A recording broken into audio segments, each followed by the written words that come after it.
안녕하세요. 성공예감 이대호입니다.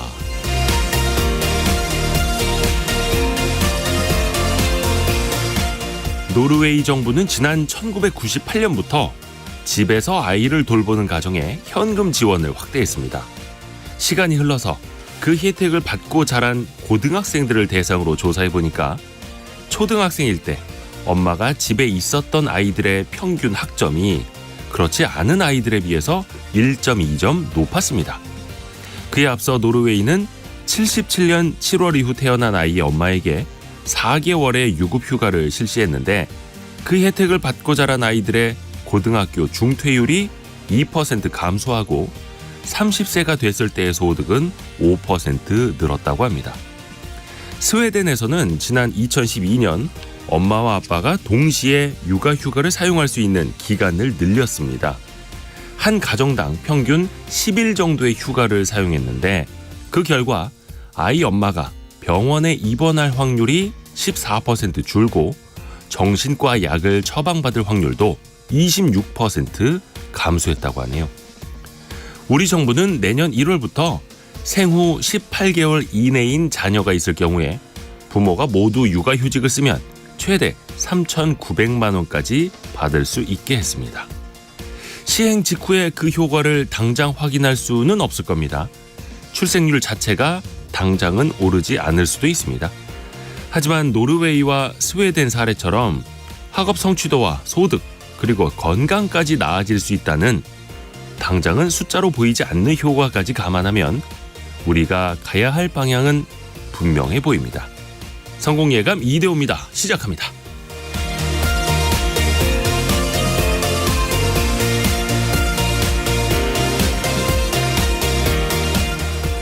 안녕하세요. 이대호입니다. 오늘은 12월 20일 수요일입니다. 김선호 님이 안녕하세요. 반갑습니다. 눈이 많이 내린 수요일입니다. 다들 안전운행하세요 라고 보내주셨습니다. 아이고 고맙습니다. 저도 이 말씀을 드리려고 했는데 오늘 아침 출근길이 많이 좀 미끄러웠죠. 그래서 좀 지각하신 분들도 계실 것 같은데 넘어지지 않게 또 미끄러지지 않게 조심하시길 바라겠고요. 경제상식 퀴즈는 저희 오프닝에서 말씀드린 내용과 연장선에 있습니다. 자, 지금 퀴즈 나갑니다. 퀴즈. 정부가 아빠의 육아 참여를 늘리기 위해서 육아휴직제를 확대 개편하는데요. 기존에는 생후 12개월 이내인 자녀를 둔 부모가 모두 육아휴직을 하면 한 달에 최대 200만 원이나 300만 원까지 본인의 기존 보수에 대비 받을 수 있었는데요. 이제부터는 생후 18개월 아기를 가진 부모로 더 기간이 늘어나고요. 최대 월 450만 원까지 유급휴가를 이제 받을 수 있는 그 금액도 높아집니다. 그리고 이렇게 급여를 받으면서 육아휴직을 쓰는 기간도 늘어나는데요. 기존에는 석 달이었는데 이게 앞으로 더 늘어납니다. 얼마까지 더 늘어날까가 이제 퀴즈인데요. 어렵죠. 힌트를 드려야죠. 힌트를. 야, 우리 이용석님은 힌트 드리기도 전에 정답 맞추셨네요. 아, 조정현님도 맞추셨구나. 자, 기존에는 석 달이었는데 그보다 2배 늘어납니다. 아, 힌트 너무 어렵다. 석 달이었는데 이게 2배 늘어나. 이거 도대체 몇 개월이라는 거야 이거. 계산이 어려운데. 자, 짧은 문자 50원, 긴 문자 100원이 드는 샵 9730 문자 메시지로 보내주셔도 되고요. KBS 콩도 열려 있습니다. 추첨을 통해서 저희가 선물 보내드립니다. 유튜브를 통해서도 함께 하실 수 있고요. 성공예감 이대호입니다. 자주 검색하시면 성공이 가까워집니다.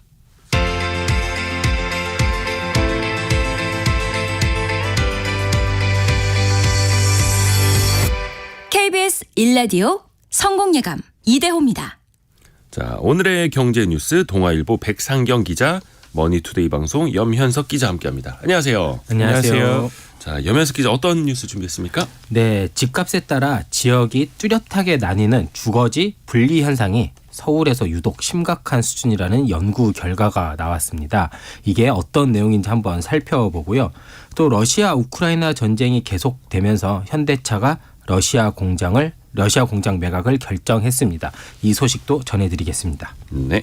백상경 기자는요. 예, 내년부터 서울에서도 일부 대형마트의 의무 휴업 일들이 평일로 바뀔 전망이라는 소식입니다. 지방에서 사례들이 조금 나왔었는데 이게 네. 서울까지도 확산하고 있는 거고요. 또 네이버와 카카오 같은 이제 거대 온라인 플랫폼 이 기업들을 이른바 지배적인 플랫폼 사업자로 지정해서 사전 규제하는 플랫폼 공정경쟁 촉진법이 시행될 예정이라는 소식입니다. 네, 자 염현숙 기자에게 먼저 마이크가 갑니다. 네. 주거지 분리 현상이 심각하다. 근데 네. 이게 주거지 분리 현상이 정확히 무슨 말이에요? 네, 이게 국토연구원 그러니까 국책연구소에서 나온 이제 보고서 발표인데요. 네. 그러니까 고가 주택 밀집지와 저가 주택 밀집지가 뚜렷하게 나뉜다는 겁니다. 좀 더 쉽게 말하면 부자 동네는 여기는 부자 동네, 저기는 안 부자 동네 이렇게 좀 나뉜다라는 뜻인데요. 우리가 흔히 불평등 정도 그리고 빈부 격차를 나타내는 경제 지표가 지니 계수라고 합니다. 0에 가까울수록 평등하고 1에 가까울수록 이제 불평등이 심함을 나타내는데요. 주거 분리에서도 이 진위 계수가 사용이 됩니다. 바로 네. 공간 진위 계수라는 건데요. 네. 이 공간 진위 계수를 국토연구원이 2016년부터 2021년까지 서울을 포함한 5개 대도시 모두 이렇게 조사를 했는데 계속 증가를 했습니다. 그러니까 불평등 지수가 높아지고 있다. 네. 잘 사는 곳은 잘 살고 못 사는 곳은 못 살고. 네. 이 지역으로 따지면 서울이 좀 심한가요? 네, 우리가 뭐 봐도 딱 알 수 있는데요. 공간 진위 계수를 측정한 결과 이제 5개 대도시 중 서울이 0.38로 가장 높았습니다. 그리고 인천, 대전, 부산, 대구가 그 뒤를 이었는데요. 대구 같은 경우에는 이제 0.3 정도로 낮아집니다. 우리가 0.38이 높은 거냐? 이런 의문을 가질 수 있잖아요. 네. 0.4가 넘어가면 불평등 정도가 굉장히 심화가 된 겁니다. 그렇기 때문에 이제 0.38이면 불평등 정도가 좀 심하다라고 볼 수 있고요. 0.3 미만이면 그나마 조금 덜하다라는 것을 할 수 있기 때문에 0.38 서울은 굉장히 높은 거라고 볼 수 있습니다.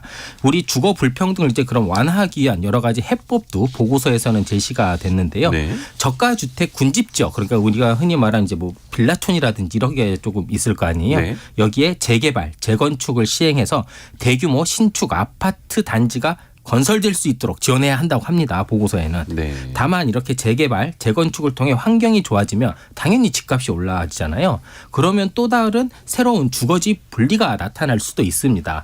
이 때문에 저소득층도 이렇게 같은 좋은 인프라를 누릴 수 있도록 저렴한 주택 공급, 또 공공임대주택 공급, 주거급여 지급 등 주거복지 정책이 같이 추진해야 한다고 조언했습니다. 네.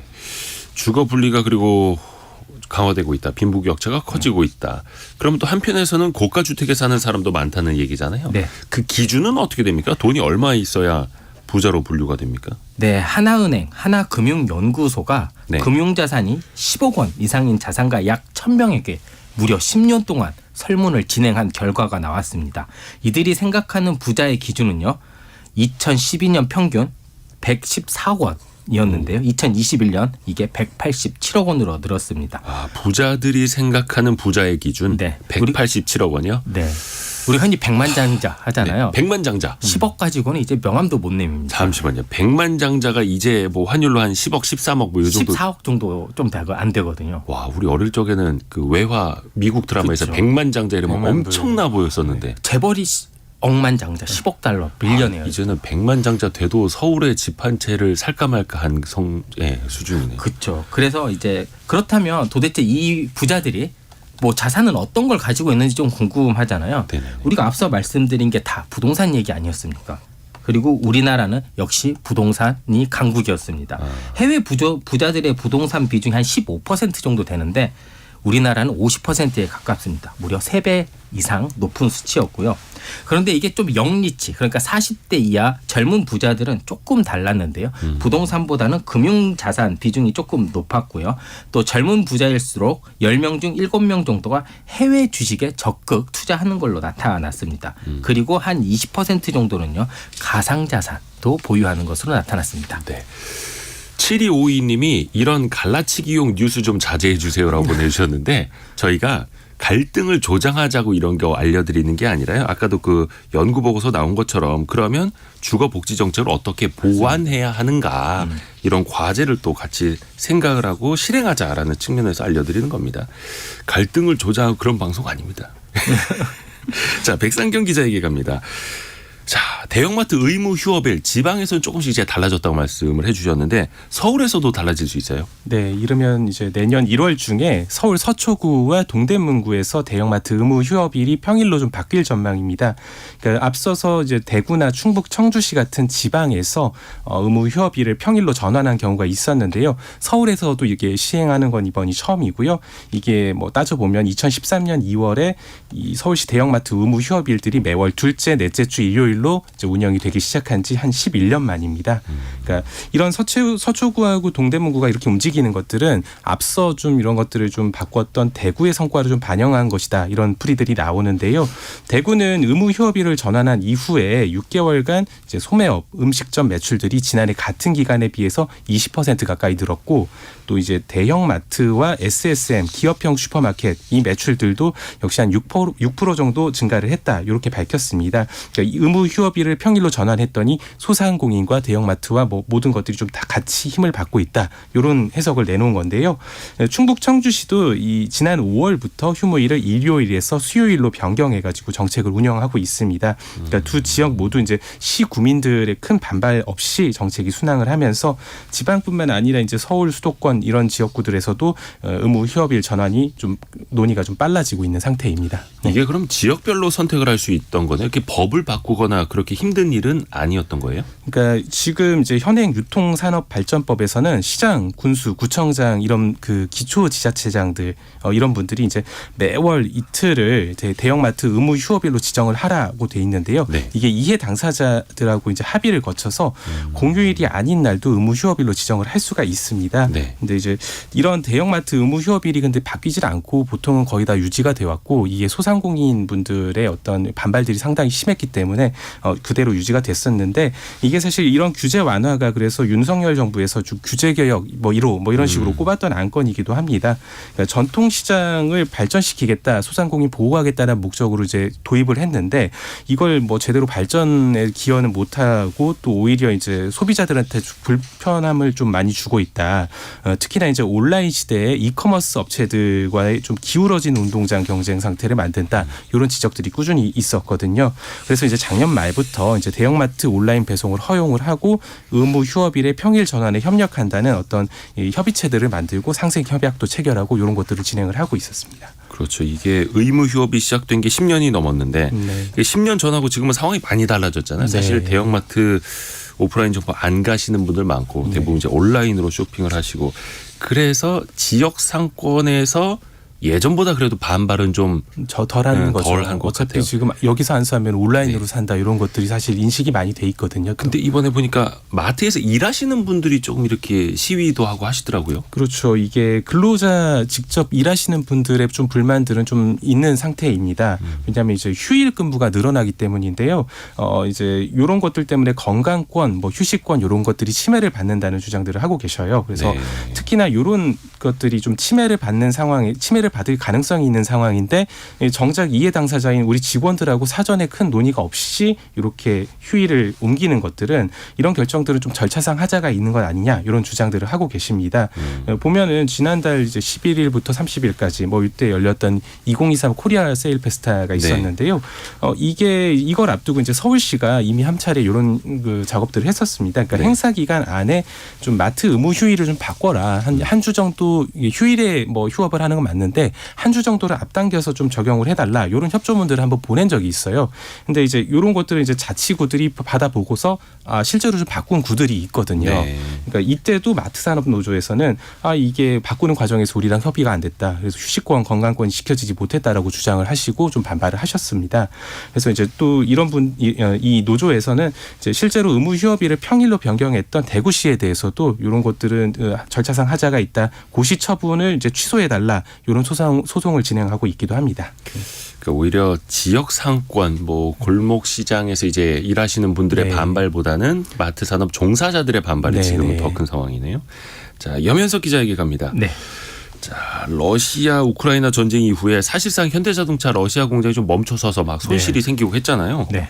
이번에 현대차가 러시아 공장을 팔기로 했어요.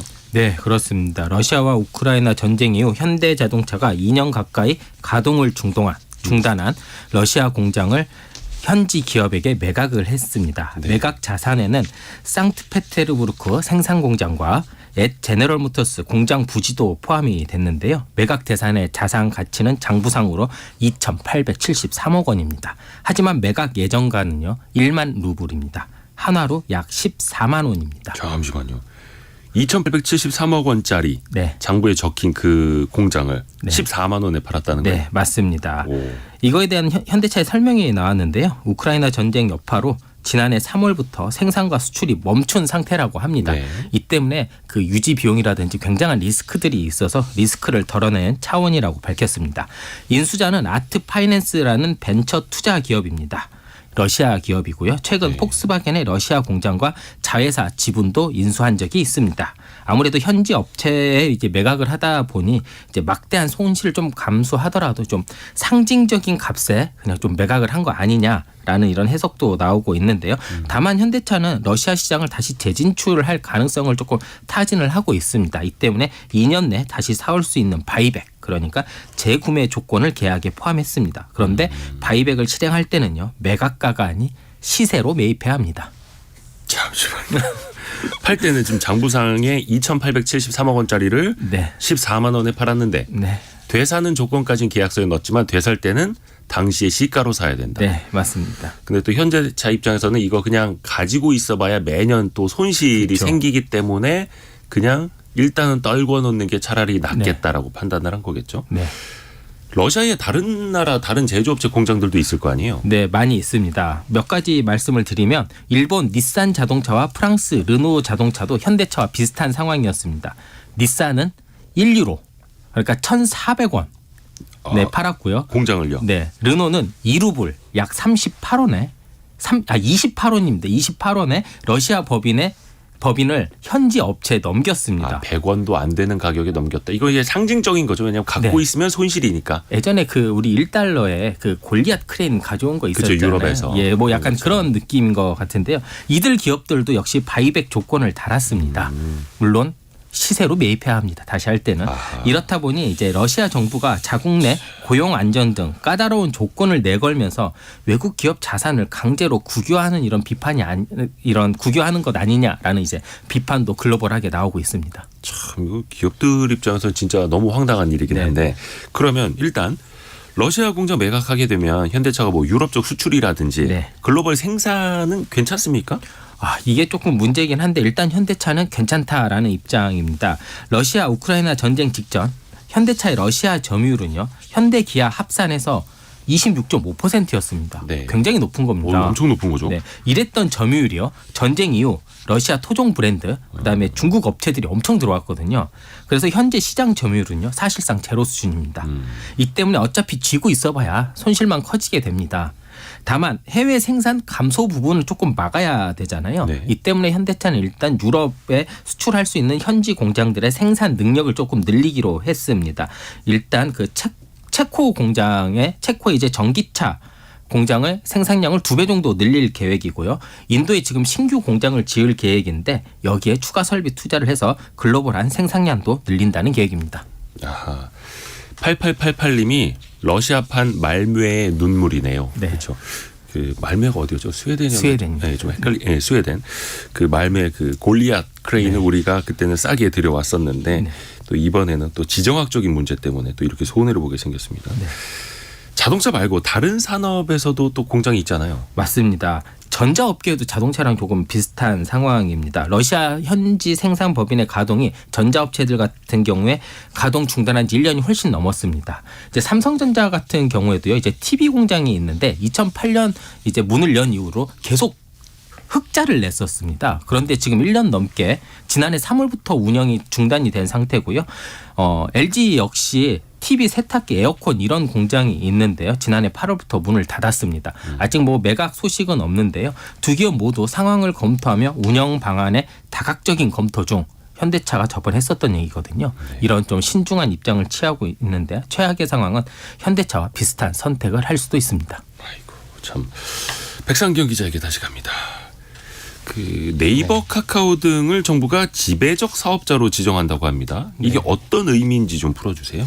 네, 이게 공정거래위원회가 네. 일부 대형 플랫폼 기업들을 대상으로 해서 이제 플랫폼 경쟁 촉진법 도입을 추진한다는 건데 이게 이제 지배적 사업자, 뭐 거대한 이 사업자들에 대해서 지배적 사업자로 지정을 하고 이들에 대해서는 이제 자사 우대나 자사 플랫폼 이용자들한테 경쟁 플랫폼 이용을 뭐 제한하는 행위.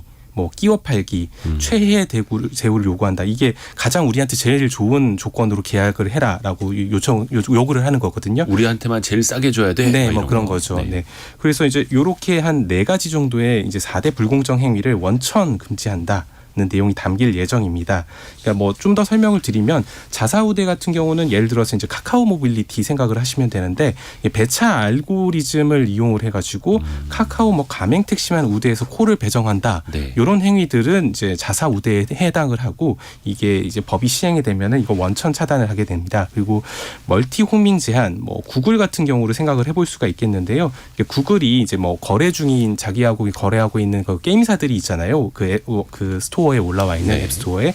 근데 이걸 이제 뭐 원스토어 같은 이제 다른 스토어에는 앱을 출시하지 못하게 좀 방해를 하거나 뭐 이런 식으로 해서 상대방의 이제 뭐 경쟁력을 위축시키고 자기의 독점력을 강화하고 이런 행동들이 좀 해당이 되거든요. 그래서 이제 이런 플랫폼 시장들이 이런 형태로 좀 독과점화가 좀 이루어지면서 수수료나 뭐 가격이 인상되고 이래서 좀 소상공인들이나 소비자들한테 부담을 주고 있다. 이런 것들이 공정위의 시각입니다.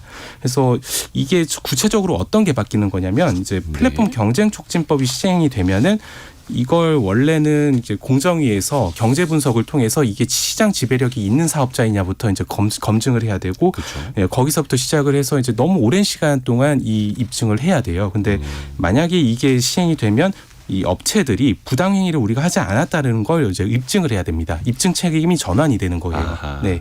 그래서 이제 이게 또 위반으로 판단이 되면은 기존의 공정거래법으로 이제 뭐 이렇게 처벌을 받았던 것보다 더 높은 수준의 과징금도 부과가 되는 내용이 담길 거라고 합니다. 그래서 이런 것들을 종합을 하면 뭐 기존에는 법 집행을 하는데 한 2년에서 5년 정도가 걸렸는데 이게 뭐 거의 시간이 한 절반 이상 줄어들고 좀 신속하게 뭐 제재가 가해질 수 있다. 이런 것들이 이제 공정위의 생각입니다. 그러면 그 지배적 사업자가 누가 되느냐가 되게 중요하겠네요. 네. 근데 이제 구체적으로 이게 세부적인 어떤 기준까지 발표를 하지는 않은 상황이에요. 예. 근데 이제 우리가 그냥 생각해 봤을 때 네이버 그리고 구글 뭐 카카오톡, 유튜브, 안드로이드, 뭐 iOS 딱 들어도 생각이 나는 굉장히 지배적인 사업자들이 있잖아요. 우리 주변에서 다 쓰고 있는 서비스. 네, 이런 곳들은 아마 거의 지정이 될 것이다. 이런 것들이 업계의 예상입니다. 그러니까 세부적인 기준은 이제 앞으로 이제 관계부처 협의를 좀 거쳐서 확정을 한다고 하고요. 다만 말씀드린 것처럼 이제 영향력이 절대적인 이런 초거대 플랫폼 이런 것들에 대해서만 이제 지정해서 관리를 하겠다. 이제 뭐 모든 플랫폼을 하지는 않겠다라는 것들은 확실하게 하고 넘어갔고요. 그래서 이제 공정위 내부적으로는 한 지정되는 플랫폼들이 국내외 사업자를 합쳐서 한 10곳 뭐 정도 뭐 넘어가지는 않을 거다. 이렇게 보고 있습니다. 네. 이게 IT 업계에서는 당연히 반발이 있을 수밖에 없겠는데요. 네, 굉장히 반발을 세게 하고 있고요. 그리고 이런 사전 지정들이, 그러니까 사전 규제들이 좀 플랫폼 기업들한테 사실상 어떤 족쇄의 역할을 할 것이다. 그래서 이제 이런 업계의 좀 특성인 혁신도 많이 저해가 될 수 있다. 이런 우려들을 제기를 하고 있습니다. 그러니까 또 이제 이런 우리나라 플랫폼 기업들이 이제 국내 산업 시장에서 조금 그래도 나름 선전하고 있는 상태인데 이런 과도한 규제가 만약에 일어나면은 이제 국내 좀 해외 업체들한테 우리가 좀 경쟁력이 밀릴 수도 있다. 이런 뭐 얘기들도 좀 나오고 있고요. 또 이제 섣부르게 사전 규제를 했다가 이제 소비자들이 오히려 피해를 볼 수 있다는 부분도 좀 지적을 하고 있습니다. 다만 이제 좀 이런 그 규제 정책들이 윤 대통령 의중이 좀 많이 반영이 돼서 좀 힘을 좀 받고 가고 있는 거라고 해요. 그래서 공정위에 실제로 이제 뭐 독과점 대형 플랫폼에 피해를 줄일 수 있는 개선책을 마련해라고 좀 이렇게 직접적으로 지시를 하는 등 좀 힘을 실어주고 있는 상황입니다. 어제 국무회의에서도 이제 플랫폼 산업의 독점력 남용 행위 절대 용납하지 않겠다 이런 의중들을 많이 표현을 했고요. 이런 플랫폼 기업들이 이제 갑질을 하게 되면 이 법을 더 강화해야 된다라는 여론이 또 높아질 수밖에 맞습니다. 없는 거니까 네. 스스로들이 업계가 좀 조심할 필요도 있어 보이고요. 자, 동아일보의 백상경 기자, 머니투데이 방송 염현석 기자였습니다. 고맙습니다. 감사합니다. 감사합니다.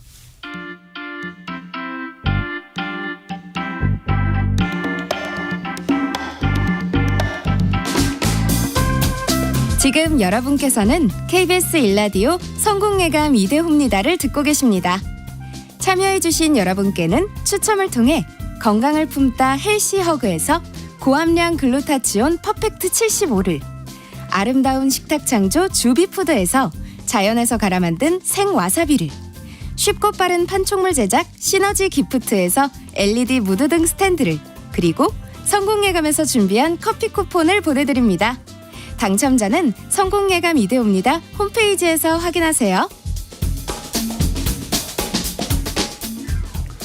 원지희 님이 눈이 펑펑 내립니다. 버스도 막히고 출근길 너무 추워요라고 조금 전에 보내주셨는데요. 지금도 눈이 많이 내리는 지역들이 꽤 있는 것 같습니다. 각별히 좀 주의하시길 바라겠고요. 경제상식 퀴즈 한 번 더 내드리겠습니다. 이제부터는 내년 1월부터는 생후 18개월 이하 자녀를 둔 부모가 육아휴직을 사용하게 될 때 이 기간 동안 최대 월 450만 원까지 유급, 급여를 받을 수 있습니다. 물론 본인의 급여에 따라서 좀 차등이 되긴 합니다만요. 그런데 그걸 쓸 수 있는 기간, 이렇게 급여를 받으면서 육아휴직을 할 수 있는 기간이 기존에는 3개월이었는데 앞으로는 이 기간까지 늘어난다라는 겁니다. 자, 기존에는 3개월이었는데 이 기간까지, 이게 곱절로 늘어난다고 합니다. 곱절로. 그럼 곱하기 2 하면 되겠죠. 어렵다. 3 곱하기 이거 너무 어려운데. 자, 그런데 육아휴직자 중에서 남성의 비율은 30%밖에 안 된다고 합니다. 그래서 남성분들도 많이 이 육아휴직을 쓰면 좋은데 이게 또 회사 규모가 작을수록 이걸 더 쓰기가 힘들죠. 그래서 이것도 더 정책적으로 잘 좀 유도를 했으면 하는 바람도 생기고요. 여러분이 생각하시는 그 기간 몇 개월인지 짧은 문자 50원, 긴 문자 100원이 드는 샵 9730이나 KBS 콩으로 보내주시면 됩니다.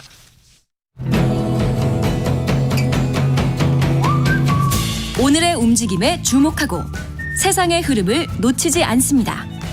여러분의 내일을 응원하며 성공의 열쇠를 함께 찾아갑니다. 성공예감 이대호입니다. 안송이 님이 어린이집 다니는 두 아들 키우고 있습니다. 남편 출근시키고 두 아들 어린이집 보내는데 아침 체력이 바닥나네요. 그래도 성공예감 들으면서 잠시 휴식을 취해봅니다. 고맙습니다. 차 한잔 하시면서 성공예감 이대호입니다 들으시면 최고죠, 최고. 박범준 님은 저출산이라고 난리인데 저희 집은 이번에 셋째를 임신했어요. 축하해 주세요라고. 축하드립니다, 박범준님. 또 저도 이제 세 자녀 아이 아빠다 보니까 셋째가 지신 집안에 이런 문자 메시지를 그냥 지나칠 수가 없습니다. 축하드립니다. 자, 우리나라 소비 시장의 트렌드를 살펴보는 시간이죠. 서울대 소비 트렌드 분석센터 한다희 박사와 함께합니다. 안녕하세요. 안녕하세요. 올해도 소비 트렌드가 많이 바뀌었었죠. 네. 한번 총 결산을 해보면 더 좋을 것 같은데요. 네. 어떤 걸 살펴봐야 됩니까? 2023년 트렌드는. 네. 사실 오늘 이제 눈도 오고 딱 연말 특집을 하기가 좋은 그런 시기인 것 같은데 우리가 흔히 트렌드를 생각하면은 이 과거보다는 미래를 생각하는 경우가 많죠. 네. 아무래도 미래를 예측하는 데 많이 사용을 하시는데 2023년과 2024년은 사실 무자르듯이 딱 잘리는 그런 게 아니잖아요. 그쵸. 네. 그래서 올해 소비 트렌드를 좀 잘 되돌아보고 이것들 중에 내년도까지 영향을 미칠 트렌드를 판별해내는 작업도 굉장히 중요합니다. 그래서 오늘은 2023년 트렌드 결산을 위해서 크게 4가지 키워드를 가지고 왔습니다. 4가지 키워드. 올 한 해 저희가 한다희 박사 통해서 키워드 트렌드를 많이 배웠는데 네. 또 복습 시간도 될 것 같고요. 네. 첫 번째 키워드는 뭡니까? 네, 첫 번째는 경제 키워드인데요. 네. 평균이 실종된 2023년 이렇게 가지고 왔습니다. 평균 실종. 네네. 올해 이 3고 경제라고 하는 고금리, 고환율, 고물가 이 경제 한 해를 보냈었잖아요. 네. 특히 올해 물가가 시장에서 엄청나게 큰 이슈였습니다. 그래서 유행어를 생각을 해보면 런치플레이션이라고 해서 이 뛰는 물가에 점심 식사가 힘들어진 직장인들도 굉장히 많이 등장했고요. 맞아요. 그래서 공깃밥 2,000원 시대에 살고 있다 이런 말도 들었습니다. 또 원유 가격이 인상하면서 밀크플레이션 이런 말도 생겨났고요. 또 넷플릭스 발에 이 OTT 서비스 도미노 인상 그리고 유튜브 프리미엄 서비스도 인상을 예고하면서 스트림플레이션이다 이런 말도 돌았는데요. 네. 이렇게 물가가 상승하면서 소비자들은 한정된 자원을 활용해야겠죠. 그래서 유독 올 한해는 선택과 집중 전략을 많이 보였습니다. 평소에는 굉장히 지출을 줄여요. 그래서 1만 원으로 하루 살기 도전 이런 식으로도 유행을 했고요. 마치 만 원의 행복 옛날 그런 것처럼. 네. 그리고 최근에는 현금만 쓰기도 하는 등 굉장히 선택과 집중 전략을 보였는데 반면에 특별한 날에는 값비싼 식사 또 호텔 빙수 같은 소비도 이어졌습니다. 이러다 보니까 시장에서는 평균 실종이 일어날 수밖에 없죠. 중간급은 살아남기가 힘들어지고 저가와 고가 상품 소비로 양극화되는 경향이 많이 나타났습니다. 아하. 최근에 이제 크리스마스를 맞이해서 케이크 많이 구매하실 텐데요. 이 케이크도요. 대형마트에서는 9,990원짜리 이 저가 케이크가 인기를 끌고 있어요. 오. 근데 한편에는 호텔 케이크 30만 원짜리가 품절 대란을 일으키면서 완판이 됐습니다. 이런 게 바로 중간이 없어진 대표적인 사례라고 볼 수 있습니다. 그러니까 소비가 양극단으로 가버린다. 네네. 이거는 자영업하시는 분들, 사업하시는 분들 잘 알아두시면 좋을 것 같고요. 네. 자, 두 번째 키워드는 사회 환경 분야로 갈까요? 네.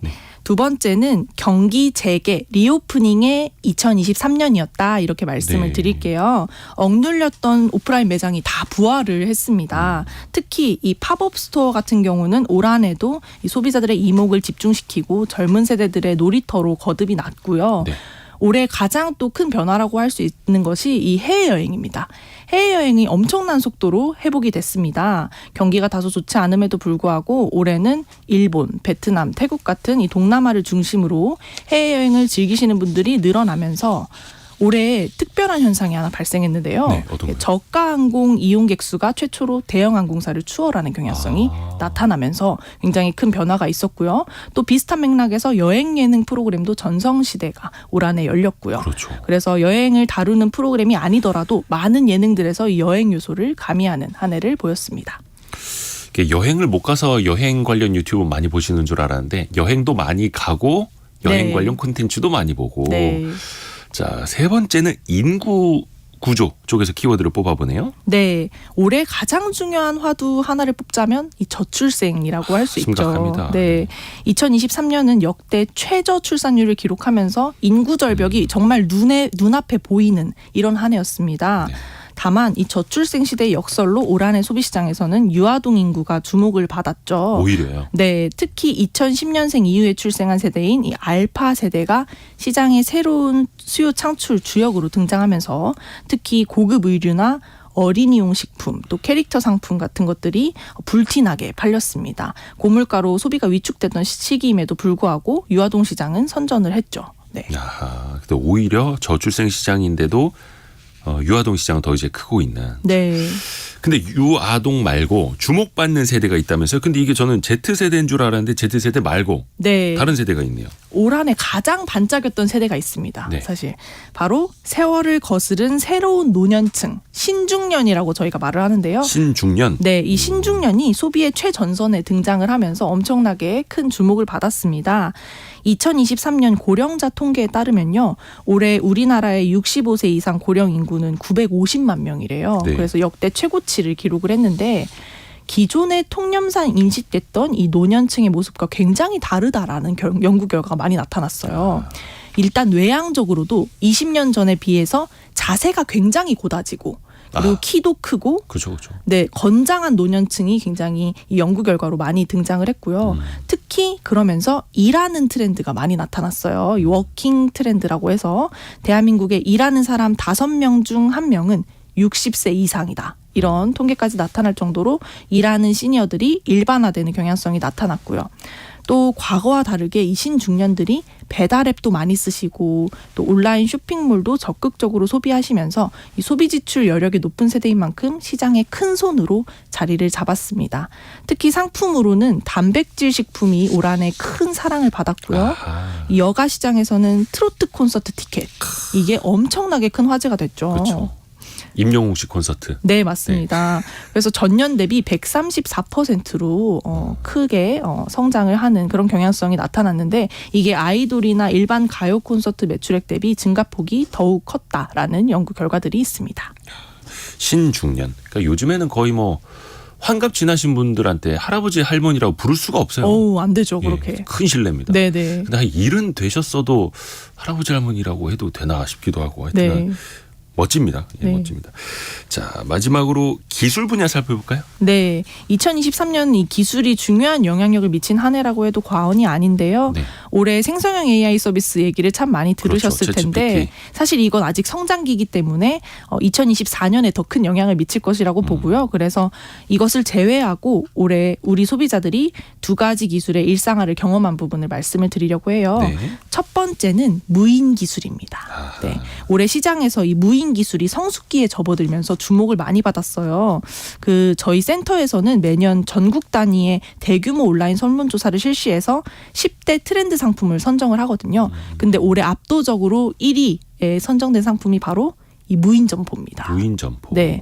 편의점은 물론이고요. 아이스크림 할인점, 인형 뽑기방, PC방, 세탁소 이런 다양한 업종에서 무인 점포를 도입하고 있고요. 또 꼭 무인 점포가 아니더라도 음식점에서 키오스크라고 부르죠. 그렇죠. 주문하는 것들이 굉장히 일상화된 한 해가 올 한 해였다. 이렇게 보시면 되겠습니다. 또 식당 줄서기 앱 같은 것도 화제가 되면서 긴 웨이팅을 하지 않아도 되는 것이 일반화되기도 했죠.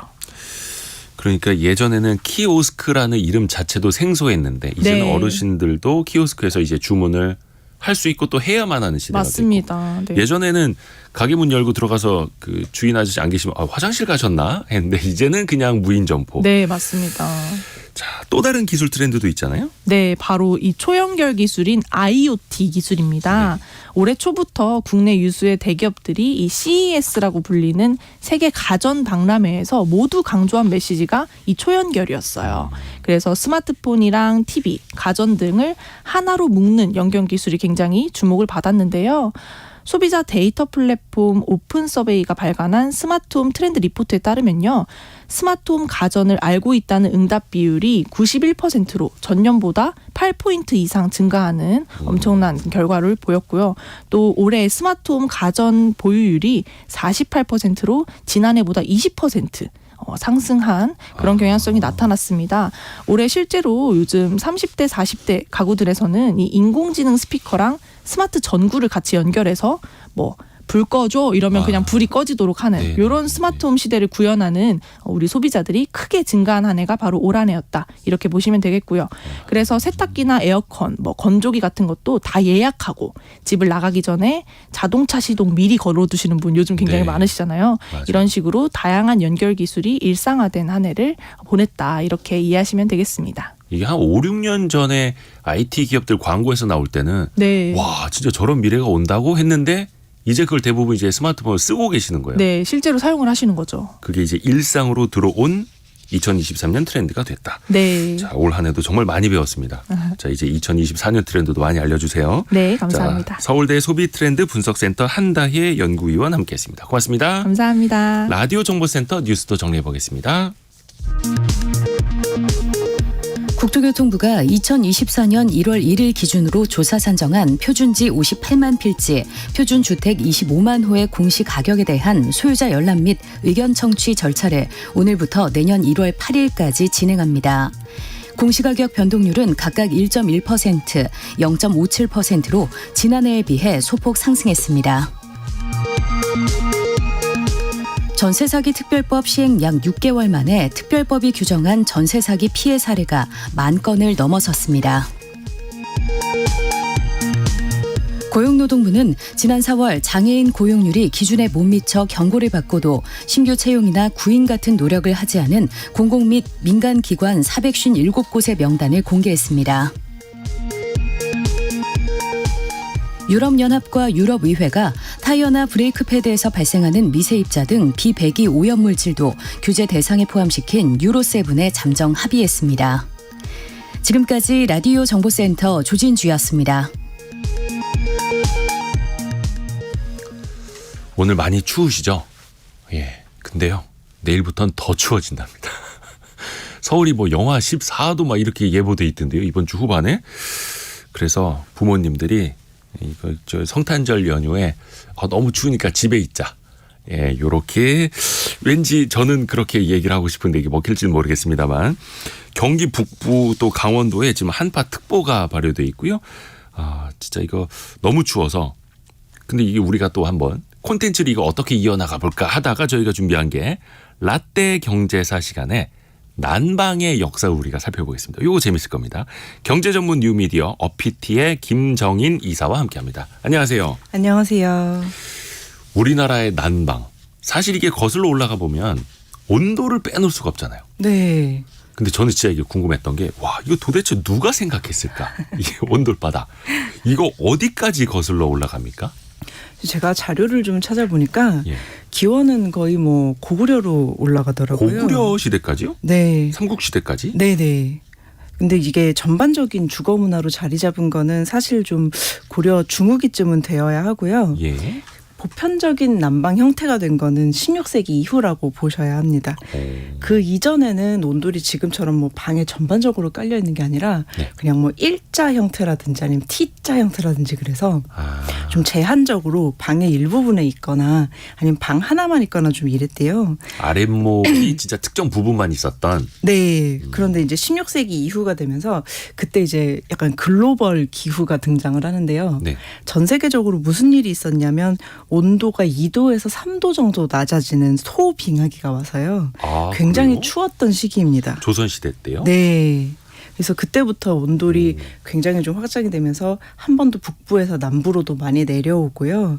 전반적으로 집 전체에 깔고 그랬습니다. 그래서 이전까지는 거의 이제 온돌이 서민의 바닥 문화였거든요. 네. 사대부집이나 궁궐에는 온돌이 없고 이제 나무로 된 약간 이제 좌식과 입식의 중간 요 정도 문화였는데 아, 소빙하기가 한창 깊어진 17세기 초에 보면은 네. 일단은 추우니까 다 이제 까는 거죠. 그래서 온돌이 지역과 계층 구분 없이 좀 퍼져 있었습니다. 그래서 재밌는 기록이 있는데요. 네. 임진왜란 후에 광해군 때요. 네. 이제 임진왜란으로 소실된 궁궐을 증건을 하면서 네. 나인 처소까지 온돌을 해놓게 됐어요.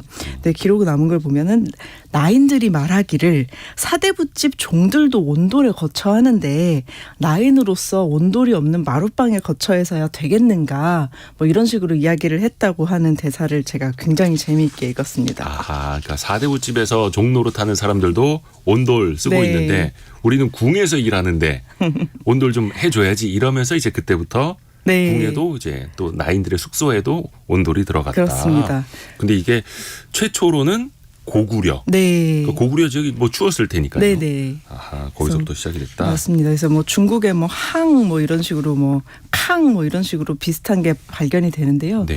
전반적으로 집 전체에 깔고 그거를 나라 전체가 한 거는 우리나라여서 우리나라 고유의 문화가 되었습니다. 근데 이게 이렇게 보편화가 되니까요. 좀 네. 문제가 생기기는 합니다. 네네. 온돌은 화재가 나기가 쉬워요. 아, 아궁이에 불 떼야 되니까. 예, 계속 돼야 되니까. 예, 예. 그리고 이제 뗄감을 계속 돼야 하잖아요. 그렇죠. 나무 사람들이 해와야죠. 이제 일거리가 하나 늘어나는 거죠. 나무를 해온다. 이게 굉장히 일거리고요. 그리고 환경이 좀 파괴가 됩니다. 계속 예, 베어야 하니까 민둥산 문제가 좀 있고 그래서 계속 지적이 돼요. 근데 어떻게 개선할까를 말하지 이전으로 돌아가자는 주장은 안 나오거든요. 이거 개선해야 된다. 그렇죠. 온돌 없이 살 수는 효율적으로 해야 없죠. 된다 이러는데 네. 이제 그만하자 옛날에 안 했다 이런 얘기는 전혀 안 나오고요. 그래서 한번 이제 뜨끈한 방에 이제 등허리를 지지니까 네, 그렇죠. 벗어날 수가 없었던 거죠. 이제 그렇게 개량이 시작된 온돌이 우리가 아는 조선 후기의 온돌입니다. 아, 그렇죠. 뭐 조선시대 이제 온돌바닥 쓰기 시작했는데 뭐 환경을 생각해서 그때 뭐 ESG 경영을 하자 이럴 수도 없는 거고. 그러면서 조선 후기에 이제 지금의 온돌 같은 모습이 생겼다. 네. 그러면 이게 그때부터 대중화됐다라고 보면 됩니까? 언제부터예요? 네. 대중화는? 뭐 대중화는 이미 이제 조선 후기 임진왜란 이후에 됐다고 보시면 되는데 다만 이제 우리가 생각하는 온돌이 된 거는 이제 일제 강점기의 근대화가 되면서 이제 그 아파트 그러니까 지금 우리 생각하는 건축 구조는 아파트잖아요. 네. 근데 아파트에 사실은 재래식 온도를 넣을 수는 없어요. 왜냐하면 너무 무겁고 그리고 이제 고층에 아궁이를 다 그렇죠. 뭐 아파트에 아궁이 만들 수는 없으니까. 그래서 이게 일제강점기에 개량이 되는데 이때도 좀 재미있습니다. 그래서 일제강점 근대화가 되면서 서양식 주택 구조를 짓게 되는데 이제 말씀드렸듯이 온도를 넣을 수가 없다 보니까 뭐 한 2층 집 정도 때. 네, 서양식으로 이제 증기나 온수 난방을 고민을 하게 된 거죠. 그리고 이제 뭐 당시에 뭐 오시는 분 그 일제강점기 때 뭐 일본인들이나 외국인이 와서 온도를 처음에는 좀 이게 위생적으로 뭐 안 좋은 것 같다, 너무 덥다, 뭐 환경 얘기도 하고 그러다가 결국에는 한반도 기후에는 온돌이 최고다 이렇게 돼가지고 이제 개량을 고민을 하기 시작합니다. 조금 더 자세히 말씀드리면 원래 구들장이라고 해서 예. 온돌 재래식 온돌 지을 때는 넓은 돌하고 황토흙으로 만들어요. 그렇죠. 넓은 돌을 위에다 깔아놓고 네, 그 네. 위에 황토를 덮고. 네, 그래서 이거를 벽돌이나 콘크리트로 이제 대체를 하고요. 예. 아궁이 대신에 연탄 전용으로 예. 방 한가운데 연탄을 밀어 넣을 수 있는 화덕을 만듭니다. 원래 아궁이 하면 이렇게 곁에 있잖아요. 취사난방 동시에 되듯이. 그렇죠. 거의 예전에 따지면은 저 부엌 쪽에. 네, 네. 근데 이제 중간에 넣으면 방 덮이는 데는 오히려 이제 좋으니까. 효율적이니까 이거를 레일식 온돌이라고 부르거든요. 예, 근데 이렇게 하니까 난방 효율이 재래식의 한 2배 정도 됐다고 합니다. 연탄을 그러면은 방 중간까지 저기서 밀어 넣었던 거예요. 부엌 쪽에서. 네, 네. 아, 그런 게 있었군요. 네, 그래서 전쟁 직후에 주택이 많이 소실이 됐는데 네. 그때 주택을 새로 지으면서 이 레일식을 많이 사용을 했고요. 온돌이 개량이 되면서 자연스럽게 땔감은 좀 연탄으로 넘어가게 되죠. 그래서 가정용으로 연탄을 쓰는 게 좀 의미 있는 시점은 강점기하고 전쟁 끝난 이후입니다. 어쨌든 지금 남아있는 옛날 연립주택이나 예전 단독주택들은 바로 이 레일식 온돌을 사용하게 되고요. 원래 아궁이 불 때면 취사 난방 한 번에 됐는데 레일식은 이제 취사하고 난방은 한 번에 되지 않아서 취사는 일찍부터 가스가 들어가요. 그랬군요. 네. 9808님이 70년대 연탄 화덕을 레일로 밀어 넣었지요라고 그 시절을 이야기 또 같이 해주셨습니다. 근데 네. 이게 연탄 쓰면서 좀 사건 사고가 많아졌었죠. 네, 맞습니다. 사건 사고 중에서 제가 되게 재미있게 읽었던 것은 네. 정부 부처들 간 약간 이제 알력이 있었던 갈등이 있었던 거예요. 아, 그래요? 네. 그래서 한국 전쟁 직후에 이게 너무 연탄이 중요하니까 어떻게 생산하고 어떻게 보급할 것이냐 이거를 두고 중앙 정부하고 서울시가 노골적으로 싸웠던 시절이 있어요. 1954년 9월 17일 경향신문을 보면요. 네. 이런 이제 그 정부 관계자 주고받는 말들이 나옵니다. 상공부 장관은 월동용 연료 대책 문제에 관하여 매년 겨울 한 번씩 떠들어대는 서울시의 석탄 문제 시비에는 상대치 않겠다고 언명하였다. 굉장히 거칠죠. 그러니까 중앙부처랑 서울시랑 그때도 뭐 이렇게 사이 안 좋고 이렇게 싸우던 시절이 있었던 거네요. 네, 네. 그래서 54년에 49년 6월까지 좀 거슬러 올라가면 원래 네. 대한석탄공사를 창립을 해서 생산하고 보급을 총괄을 하기로 했는데 이게 초반에 매끄럽지가 않았어요. 서울시는 그러면 석탄 생산은 석탄공사가 하고 자유 판매 금지하고 서울시가 배급을 하겠다 이렇게 주장을 하고요. 상공부에서는 무슨 소리냐 시장에서 자유롭게 판매를 해야 한다. 생산은 뭐 상공부가 알아서 하고 뭐 배송은 교통부가 하겠다. 중앙부처가 하겠다 이랬는데 서로 의견이 안 맞은 거죠. 이 싸움이 한 60년대 70년대까지는 매년 겨울마다 있었던 것으로 보입니다. 그때만 하더라도 뭐 가스나 석유보다 어떻게 보면 이제 석탄이 더 중요했을 시절이니까요. 네, 네. 근데 이제 연탄을 쓰기 시작하면 이거 연탄 가스를 빼놓고 역사를 말할 수가 없잖아요. 맞습니다. 정부의 이런 뭐 정부 부처들 간에 이런 알력이 있었다면 이제 민간에서는 연탄가스 중독이 굉장히 좀 그렇죠. 예, 문제였죠. 그래서 연탄가스 중독돼서 사망사고 발생하는 일이 빈번했는데 제가 통계를 잠깐 찾아보니까 예. 이게 1973년에 집계된 건데요. 예. 1953년 이후 17년간 77만 6천 명이 중독이 됐다. 오. 그리고 그중에 3만 6천여 명이 목숨을 잃었다. 이런 집계가 나왔어요. 17년 동안 3만 6천여 명이 연탄가스 때문에 사망했다. 네. 근데 이게 저는 약간 과소 집계된 것이라고 생각을 해요. 그때만 해도 당시에는 이게 네. 50년대, 60년대, 70년대 초반까지는 뭐 네. 집계가 제대로 안 됐을 테니까. 네. 그런데도 1980년대까지 연탄 사용량은 계속 늘어나서요. 재래식 아궁이로 하면은 하루에 뭐 4개에서 6개 떼면 된다 이런 얘기가 있었는데 연탄 보일러식으로 늘어나면서는 하루에 8개에서 12개까지 써야 되는 이제 그 집계가 좀 있어요. 그래서 이에 따라서 대기 오염이 굉장히 절정이 돼가지고요. 안방공해라는 말이 유행이 됩니다. 연탄이 미세먼지를 참 많이 발생시키죠. 그리고 이제 화재 나기 쉬우니까요. 그렇죠. 예, 이게 계속 지적이 됐습니다. 그러다가 연탄 사용이 줄어들게 된 계기가 있어요? 네. 그래서 사실 이제 겨울 나려면 원래는 연탄을 한 200장까지 쌓아둬야 했대요. 창고에 쫙 쌓아놨어요. 네. 근데 이제 뭐 동력자원부라는 부서가 있을 정도로 이게 너무 중요했고 긴급 수송 이런 거를 하기도 했고 뭐 웃돈 받는 가게 적발해서 처벌하기도 할 정도로 이제 굉장히 많이 썼는데 네. 줄어들죠 사용이. 왜냐하면은 사용량 증가는 80년대까지 계속 가는데 네. 생산은 1967년 기점으로 점점 줄어듭니다. 네. 이때 사실 우리 정책에서 뭐 주유종탄, 주탄 종유 이 정책이 굉장히 이제 논란이 됐었는데요. 그러니까 지금은 에너지 구조가 석탄 중심으로 짜여 있는데 이게 효율 면에서 너무 안 좋고 가장 큰 문제는 석탄 매장량이 이제 점점 이제 채굴이 되다 보니까 자꾸 이제 투자액이 늘어나야 되는 거예요. 더 채굴을 하려면 투자 비용이 좀 어마어마하니까 뭐 그만큼 가격을 올리면 된다. 지금은 이렇게 얘기를 하겠지만 이게 석유가 있는 상황에서 굳이 가격까지 올려가면서 효율이 안 좋은 연탄을 해야 되겠느냐. 이거 난방 인프라를 짜는 게 맞냐. 이런 식으로 정책 논쟁이 있었고요. 결국에는 석유를 주로 가고 석탄은 좀 종으로 가자 이렇게 돼서 탄광이 점점 문을 닫게 됩니다. 연탄값 파동이 좀 연례 행사가 되고요. 그 유명한 연탄 파동이 1969년 파동 이제 주유종탄 논쟁에서 석유 중심으로 가자라고 결정이 된 거고요. 그래서 1970년에는 석탄값이 한 번에 25%에서 30% 인상 확정이 됩니다.